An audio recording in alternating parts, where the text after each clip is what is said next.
Hello friends, in this video I am going to tell you how to add Facebook page link to your Google My Business listing profile. As you can see, I am into my Google and I have searched my business name, or you can search for my business also. Make sure to search using the same Gmail ID from which you have created your Google business profile. Then that particular section would be displayed. Here you can click on edit profile and you need to scroll down, and here you will get an option of social profiles. And as you can see, it is a new feature, it is a beta feature, it is under experiment mode right now by Google.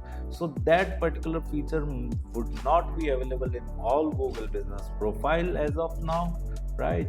So if it is not available in your profile, then don't be panicked. Might be soon Google is going to release the final version, and this particular feature would be available to all Google business profile. Let me show you that in another Google business profile of mine, that particular feature is not available, right?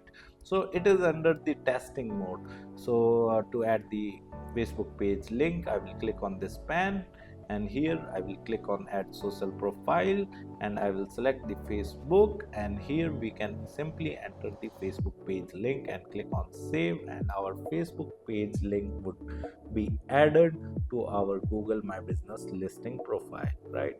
If you want to learn digital marketing course in detail, then kindly check out our video description. I have mentioned my website link over there. Just simply visit to our website, explore our digital marketing course, and you can purchase the course from there. Thank you so much. If you want to learn digital marketing for free, then subscribe Digital Bikana YouTube channel right now.